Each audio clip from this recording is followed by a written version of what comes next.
దేవునికి మహిమగలుగును గాక. మన ప్రభువును ప్రియరక్షకుడైన యేసుక్రీస్తు నామంలో దేవుని యొక్క మాటలు వింటున్న మీ అందరికీ నా హృదయపూర్వకమైన వందనాలు. దేవుడు మీ అందరినీ దీవించి ఆశీర్వదించును గాక. పరిశుద్ధ గ్రంథంలో కొద్ది నిమిషాలు దేవునికి వాక్యాన్ని మనం శ్రద్ధగా దేవుని మాటలు విన్న పిల్లరా, 96వ కీర్తన 9వ వచనం. పరిశుద్ధ అలంకరణ ధరించుకొని యెహోవాకు నమస్కారం చేయుడి, సర్వభూజనులారా ఆయన సన్నిధిని వణుకుడి. మనమట పరిశుద్ధ అలంకరణ ధరించుకొని యెహోవాకు నమస్కారం చేసేవారుగా మనం ఉండాలట. ఎప్పుడైతే మనం పరిశుద్ధ అలంకరణ ధరించుకొని ఆయన సన్నిధిలో మనం పెనుగులాడుతూ ఆయన యొక్క నామాన్ని గణపరచాలని మనం ఉంటామో, దేవుడు అటండి మన పట్ల మేలులు చేస్తూ కాచి కాపాడుతూ నడిపిస్తూ ఉంటాడు. అయితే మనము సర్వాంగ కవచం ధరించుకున్న వారుగా మనం ఉండాలి. అయితే మనము పరిశుద్ధ అలంకరణ ధరించుకొని ఆయన సన్నిధిలో మనం ఆయన యొక్క నామాన్ని మహిమపరచబడ్డ వారుగా మనం ఉండాలి. అందుకే చూడండి పిల్లరా, పరిశుద్ధ గ్రంథంలో ఏ వాక్యం చదివిస్తుందంటే, ప్రసంగి గ్రంథము 5వ అధ్యాయము 1వ వచనం చూస్తే, నీవు దేవుడు మందిరం పోవునప్పుడు నీ ప్రవర్తన జాగ్రత్తగా చూసుకో. ఏమండి, ఈ ప్రసంగి భక్తుడు చాలా చక్కటి విషయం తెలియజేస్తూ ఉన్నాడు. నీవు దేవుడు మందిరంలో పోవును నీ ప్రవర్తన జాగ్రత్తగా చూసుకో అంటున్నాడు. అయితే మనం దేవుడి మందిరం వెళ్తున్నప్పుడు మనల్ని మనం సరిదిద్దుకొని మనము పిల్లరా ఆయన యొక్క నామాన్ని మహిమపరచుకునే విధంగా మనం ఆయనకు సమర్పించుకొని పరిశుద్ధ అలంకరణ ధరించుకొని దేవుడిని వెళ్ళేవారుగా మనం ఉండాలట.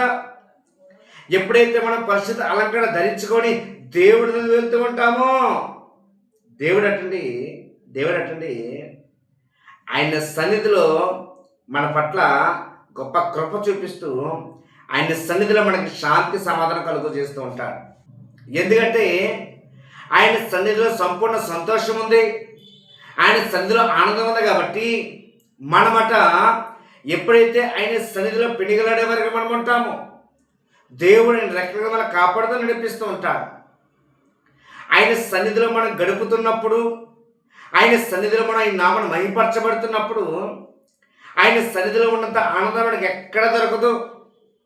ఎందుకంటే ఆయన సన్నిధిలో నివాసం ఉంటాడు కాబట్టి. అలాగే ఈ దేహం అనే దేవాలయంలో కూడా ఎవరిని వసించాలంటే దేవుడిని వసించాలట.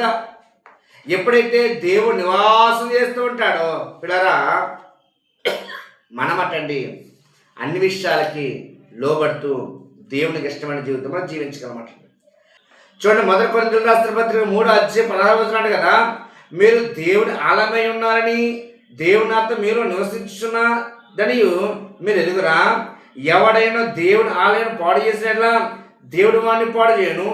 దేవుని ఆలయం పరిశుద్ధమై ఉన్నది, మీరు ఆ ఆలయమై ఉన్నారు. పిల్లరా, ఈ దేహం అనే దేవాలయం అటండి ఆలయం అట. ఎవరికి ఆలయం అంటే దేవునికి ఆలయము. అందుకే మనము పిల్లరా ఈ దేహాన్ని ఎప్పటికప్పుడు వాక్యంతో మనము శుభ్రపరచుకుంటూ ఉండాలి.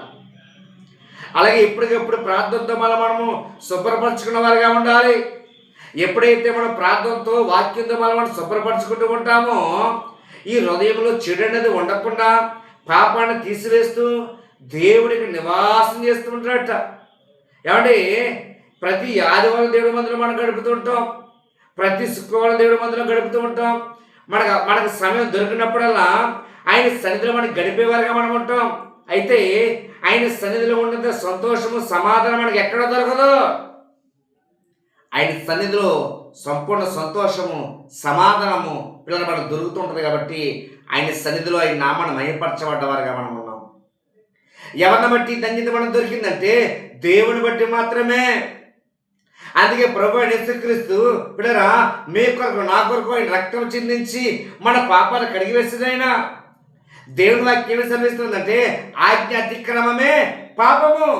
అందుకే దేవుడికి ఆజ్ఞలను మనము పిల్లరా పాటిస్తూ దేవుడు మనకి ఏదైతే నేర్పిస్తున్నాడో అది నేర్చుకుంటూ దేవునికి ఇష్టమైన జీవితం మనం జీవిస్తూ ముందు కొనసాగించబడ్డ వారిగా మనం ఉండాలట. ఎప్పుడైతే దేవునికి మాటకు లోబడి జీవిస్తూ ముందుకు కొనసాగించబడుతూ ఉంటామో, ఎప్పుడైతే దేవునికి ఇష్టమైన జీవితం మనం జీవిస్తూ మళ్ళీ మనం దేవుడికి సమర్పించుకుంటూ మన కుటుంబం పట్ల, ఇరుగు పొరుగు వారి పట్ల అందరి క్షేమం కోసం ఎప్పుడైతే ప్రార్థన చేస్తూ ఉంటామో, దేవుడు మన ప్రార్థన ఆలకించి ప్రతిఫలం కలుగు చేస్తుంటాడు దేవుడు. అందుకే మనం ఏం కలిగి జీవించాలంటే ప్రార్థన జీవితం మనం కలిగి జీవించాలి. మనం ప్రతిరోజు నల్లగొట్టుకోవాలి. ఎవరికి లేని ధన్యత దేవుడు మీకు నాకు ఇచ్చాడండి. ఎవరికి లేని గొప్ప కృప దేవుడు మీకు నాకు ఇచ్చాడు. మనం ఎవరిని బట్టి మేలు పొందుకున్నామంటే దేవుని బట్టి మాత్రమే. చూడండి, ఒక మాట మనం జ్ఞాపకం చేసుకుంటే పిల్లరా, ఒక చక్కటి విషయాన్ని మీకు నాకు చాలా చక్కటి విషయం తెలియజేస్తుంది. చూడండి, మొదటి యోహాను రాసిన పత్రిక 1వ అధ్యాయము పిల్లరా, 1వ అధ్యాయము ఇక్కడ 7వ వచనం చూస్తే చక్కటి విషయం ఏమని తెలియజేస్తుంటే, ఆయన కుమారుడైన యేసు రక్తం ప్రతి పాపం నుండి మనలను పవిత్రులుగా చేయును. ఎవరి రక్తం అండి? యేసు రక్తం అంట. ప్రభు అయిన యేసు క్రీస్తుని బట్టి మాత్రం నీతిమంతులుగా తీర్చబడ్డాం. మరి నీతిమంతులుగా తీర్చబడ్డ మనము దేవుడు మనకి వెళ్ళాలంటే పరిశుద్ధ అలంకరణ ధరించుకొని ఆయన సన్నిధిలో మనం పెనుగలాడేవారుగా మనం వనకాలట. చూడండి, భయము ఉండాలి, భక్తి ఉండాలి. భయం లేకపోయినా బాధే, భక్తి లేకపోయినా బాధే. రెండూ కలిసి ఉండాలి. రెండూ కూడా కలిసి మెలిసి ఉండాలట.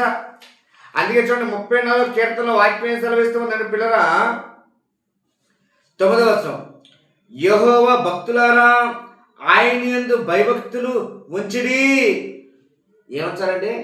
భయం ఉంచాలి, భక్తి ఉంచాలి.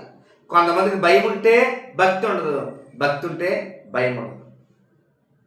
కొంతమందికి భయం భక్తి రెండూ కలిపి ఉంటాయి, చాలా జట్టుగా జీవిస్తూ ఉంటారు. అయితే వాక్యం మీకు నాకు ఏమి సెలవిస్తుందంటే భయభక్తులను జీవించారుగా ఉండాలట. ఎప్పుడైతే భయభక్తుల జీవితం జీవిస్తూ ముందు కొనసాగుతూ ఉంటామో ఆ కృపగల దేవుడు ఆయన రెక్కల కింద మనకి శాంతి సమాధానం కలుగు చేస్తూ కాపాడుతూ ఉంటాడు. పిల్లరా, దేవుడు నమ్మదగిన వాడు. ఆయన నమ్ముకున్న బిడ్డలను దేవుడు ఎప్పుడూ కాపాడుతూ ఉంటాడు.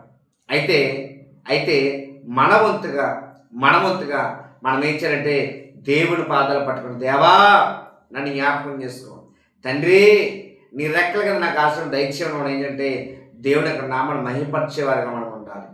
మనము జీవం కలిగిన జీవాధిపతి దేవుడు మనకు కలిగిన వారిగా మనం ఉన్నాం. కాబట్టి మనం ఎలా జీవించాలంటే పరిశుద్ధ అలంకరణ ధరించుకొని ఆయన సన్నిధిలో నమస్కారం చేయడానికి మనం సిద్ధపడి వెళ్ళేవారుగా మనం ఉండాలట.